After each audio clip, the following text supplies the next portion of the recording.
I wanted this guy to come and talk with us. I'm talking about Sean Stone. Don't bring him in yet, Jack. I'm talking about Sean Stone because he has such a unique perspective on a slice of e-commerce that many of us don't know anything about. What am I talking about? I'm talking about bridging legacy Amazon brands who are crushing over there and helping them start themselves in the Shopify ecosystem so they can develop some owned land for themselves. He's been navigating this for about a decade, and he has got incredible insights for us. I'm talking about Sean Stone, founder of Spillover Commerce. Get in here, Sean. Get inside of this show. Hello. Yeah. Boy, this conversation's been a long time coming, man. And I know you're on the Pacific Coast right now, aren't you? Yeah. Greetings from the Pacific Coast. How you doing? We appreciate you making us the first part of your day here, sir. And if you would, from a foundational level, Sean, I'd love you to just start out to help us understand, and why you probably get some pushback on this, I would imagine at times. Why do Amazon brands who are crushing on that platform, why should they be motivated to divert focus, so to speak, and begin to develop for themselves a Shopify website that's going to take nurturing and building and meta ads, et cetera? Why is it in their favor? And why should they be doing that in 2026? I mean, I don't think that a lot of brands that I talk to in the Amazon space have a hard time figuring out reasons why they shouldn't, or why they should be diversifying off of Amazon. But Okay. there's something that we like to call the big five, which is Amazon is continually getting harder to profit on. The ad costs just keep going up. Fees keep increasing. You do have a single channel trap where if Amazon were to shut down your account, your dollars are gone, not just your profits, your dollars are gone. Oof. And it keeps getting more and more complex on how to rank on Amazon. So it's when you talk to the average Amazon first brand, they're not really having hard time finding reasons to not be on Amazon or to diversify off of only Amazon. That's something that's been going on. The straw that broke the camel's back for me was Q1 of 2025. Amazon's report, like they had a report that came out, or like their stock earnings, that kind of thing. Amazon's ad business in Q1 of 2025 was growing 3x, 3 times as fast. Whoa! As the retail business. So they're just continuing to capture more value from sellers and putting less dollars in the pockets of small business owners all across America and the world.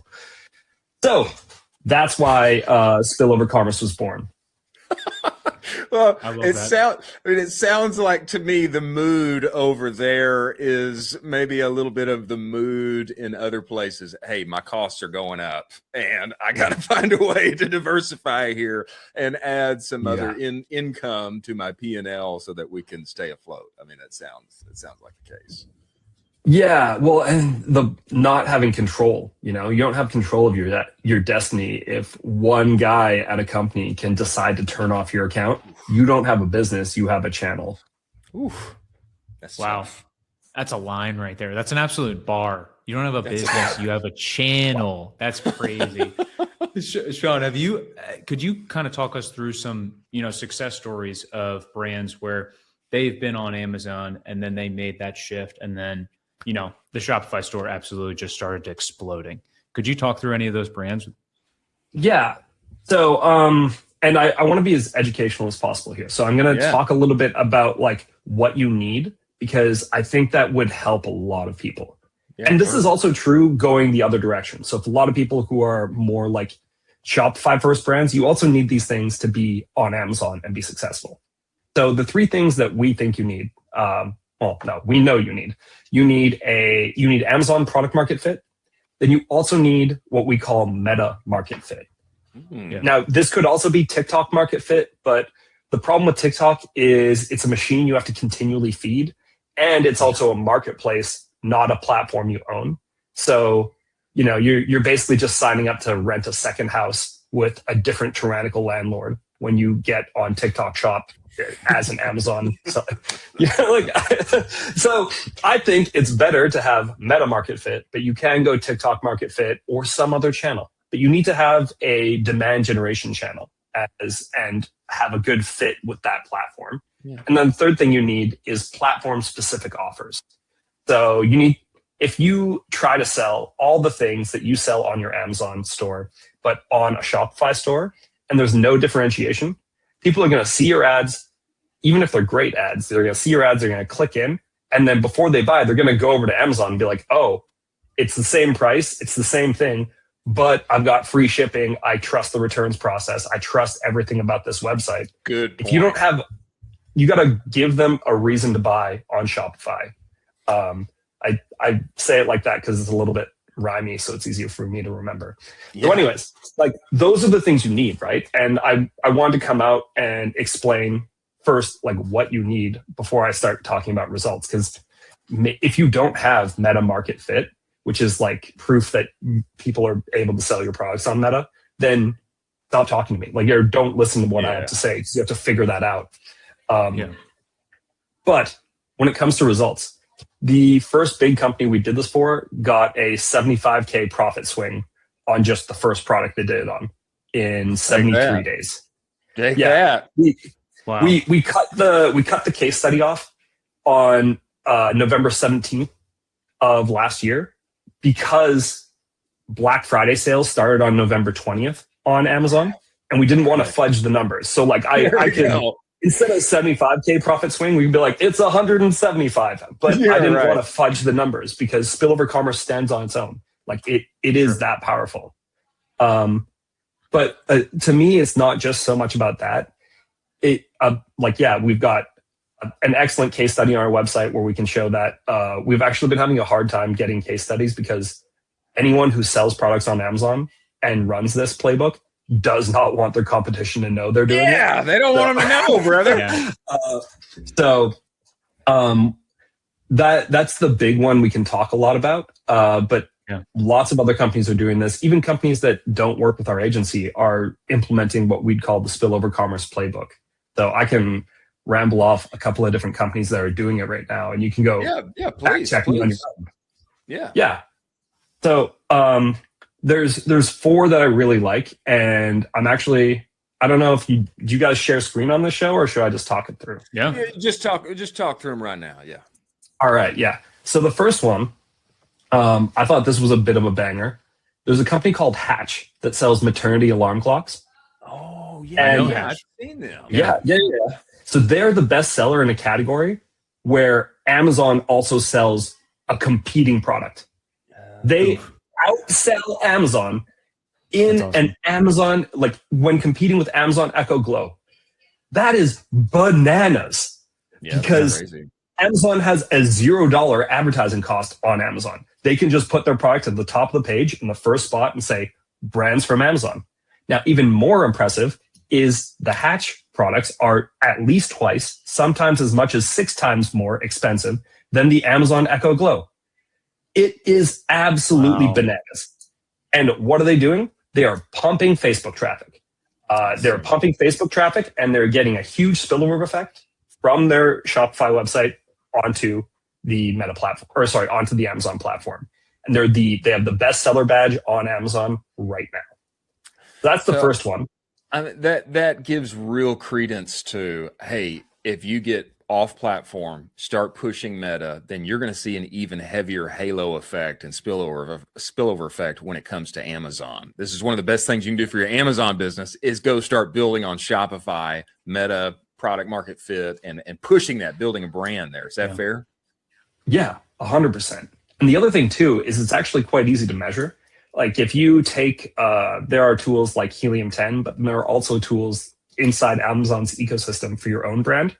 And you can take your Meta ad spend and plot it on a graph with your branded searches on Amazon. And you can watch those things be incredibly tightly correlated because when you spend more on Meta, you do just end up with more people going to Amazon and searching your brand. And that's proof you're generating demand for your own brand. That makes sense. Yeah. So it's an absolute banger.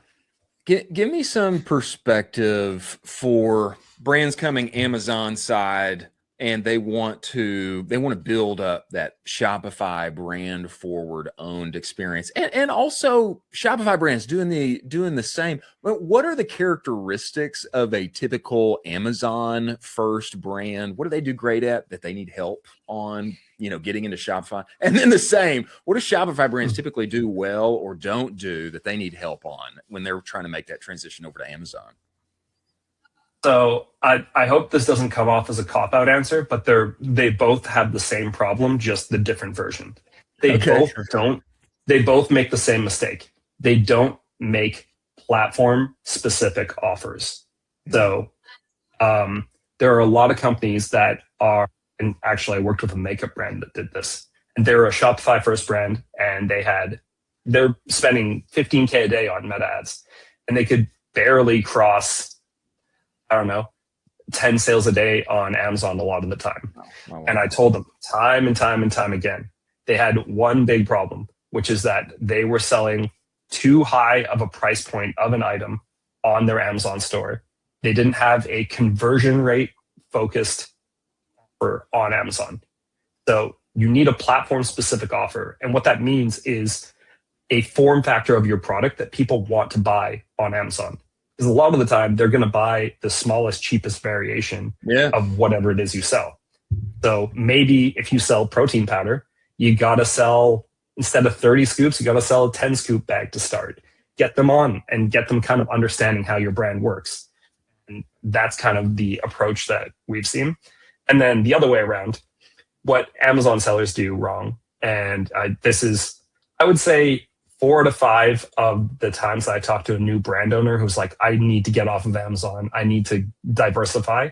The first thing I'm telling them is, okay, but why are you selling the exact same products, not in bundles, not anything else on your website? You're not bundling anything. You're not giving people reasons to buy on Shopify. Yeah. Wow. So that's, I didn't even think about that, where you would have to basically have 2 unique offers for both. Unless you don't, you're going to totally cannibalize one or the other, Exactly. Yes. Yeah. It makes total sense. It makes total sense when you talk about it, but having been in the Shopify world, I would be blindly going through that, and I'd be like, well, we could just duplicate it on Amazon. And then it's like, hey, why isn't it working? Exactly. I would think, Colin, I would think too, though, when I think about Shopify brands, I think about, I think about creative. I think about people very marketing forward.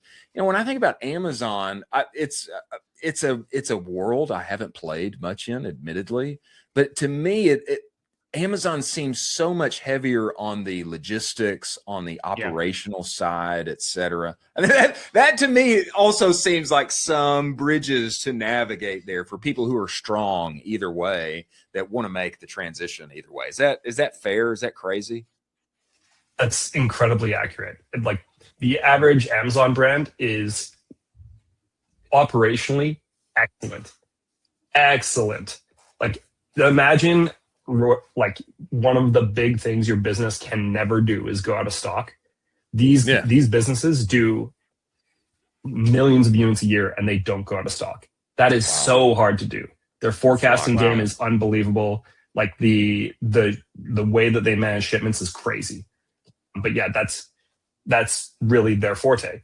And then one of the things that they often struggle with is offers and creatives. The average Amazon brand, I would say the average Amazon brand that I work with does 1 creative shoot per year.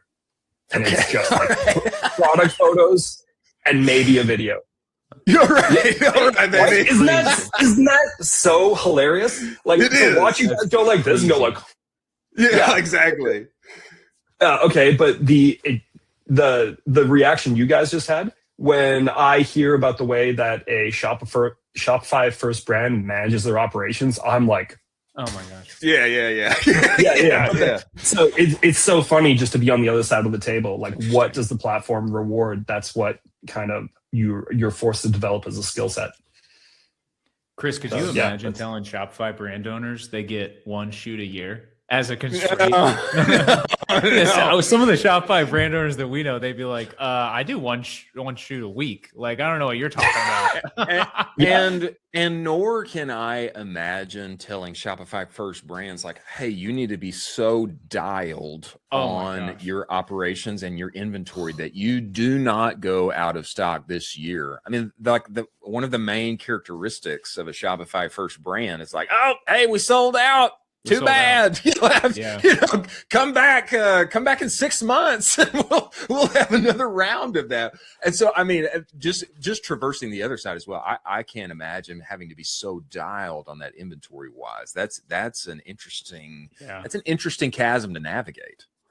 Amazon's organic ranking algorithm aggressively punishes you if you go out of stock. Oof. Like aggressively. Wow. Like a 3 month out of stock can take a bestseller down by 50%. Wow. This, I mean, just thinking about it from who would shift and actually win, I would probably bet on the Amazon first business shifting to Shopify, because you can basically just like force your way through that and be like, you got to make a ton more stuff. Where taking this Shopify led kind of brain and being like, hey, let's button up your logistics, the Shopify owner's going to be like, this sucks. I hate this. So every Shopify first brand that I've ever worked with that gets onto Amazon, they always just have one hyper caffeinated, incredibly stressed out human who is director of all operations and logistics. And every time I meet that person, I'm like, I don't know who you are or how you ended up here, but I care. I care about your mental health, and I wish you well. Sorry, the spot you're in, but we got some stuff to do. Yeah.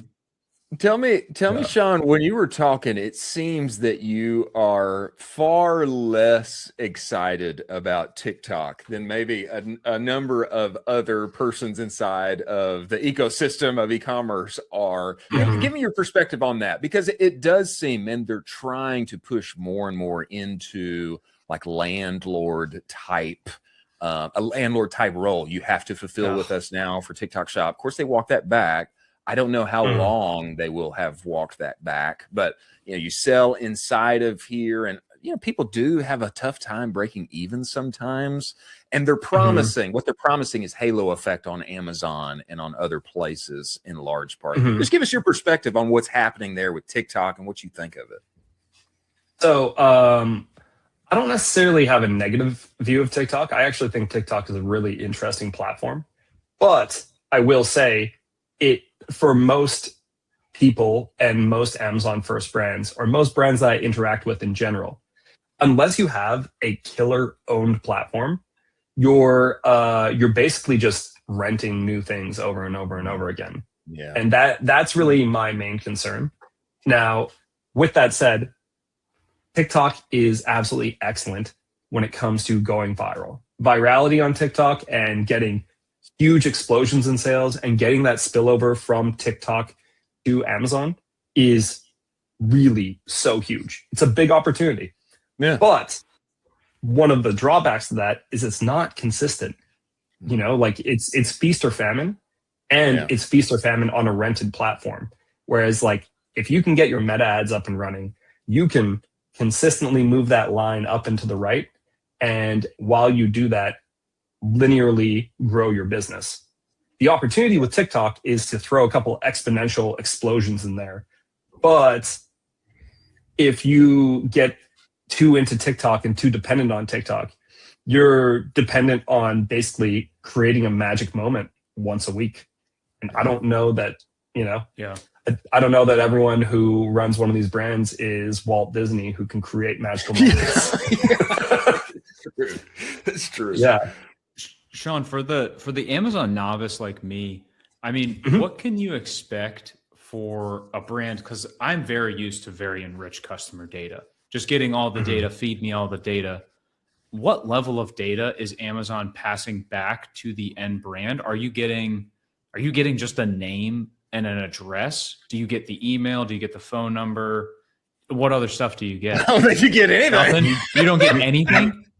You don't get anything. They took away email in the one of the hot pieces of information in the last I think month is they took away email from the API. Oh. Yeah, well, that's the rules of Amazon, right? You don't have to go out and generate demand. Latent demand is there. It's there for you to capture. Yeah, and so they don't even give you the address. The shipping address. They give you the shipping address. But they don't give you, I think they might give you a first name. They might give you a last name, but they might not even do that anymore. Gosh. No, you know what? They do give you first and last name, excuse me. But yeah, they don't, first name, last name, address, but like they're not giving you anything else. No way to contact them. It's against the rules of terms of service to contact them about an Amazon order. That hurts. That hurts. That hurts so bad.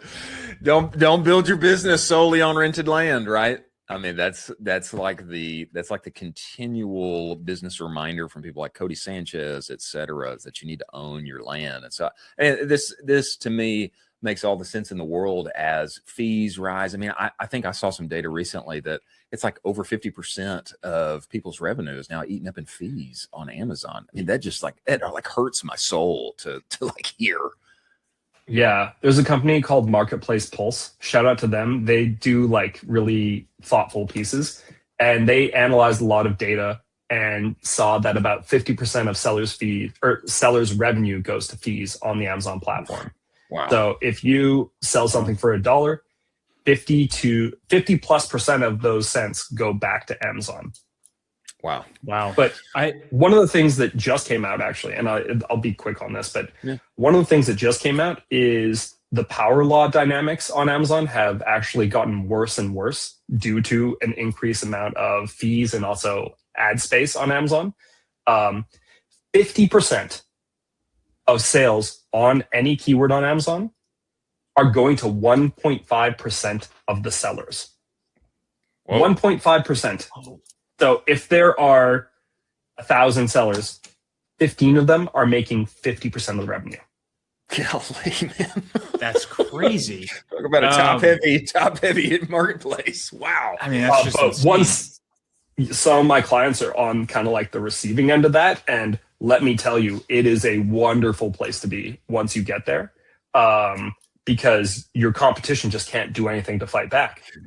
So crazy.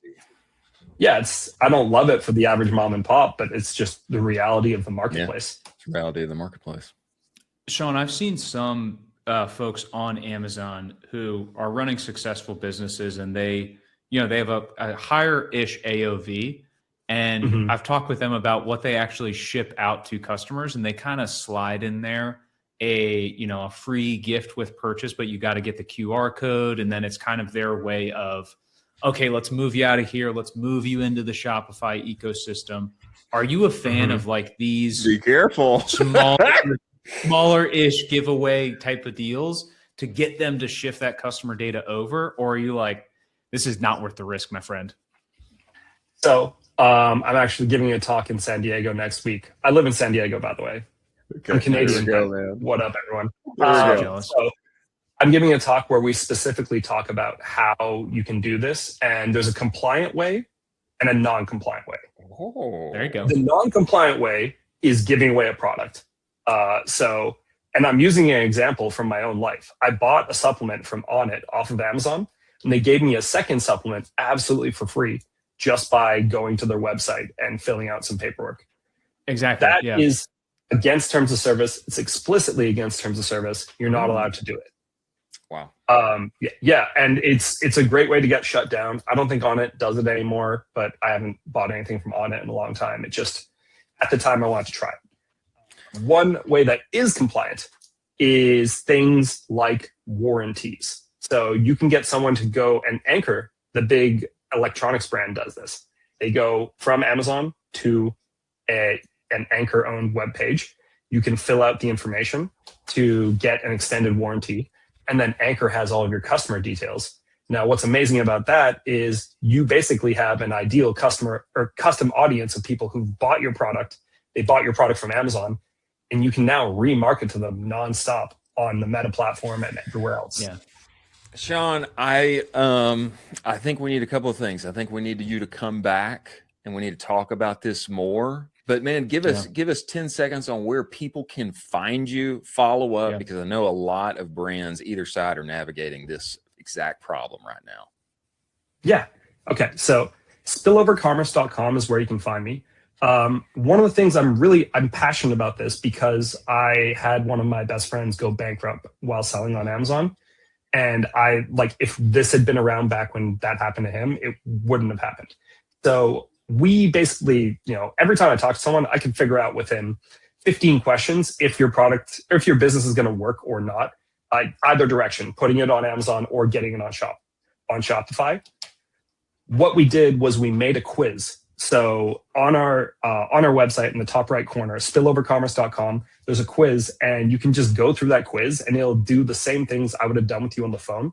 You don't have to talk to me. There's no sales pitch. You can just figure out if this actually would work for you or not.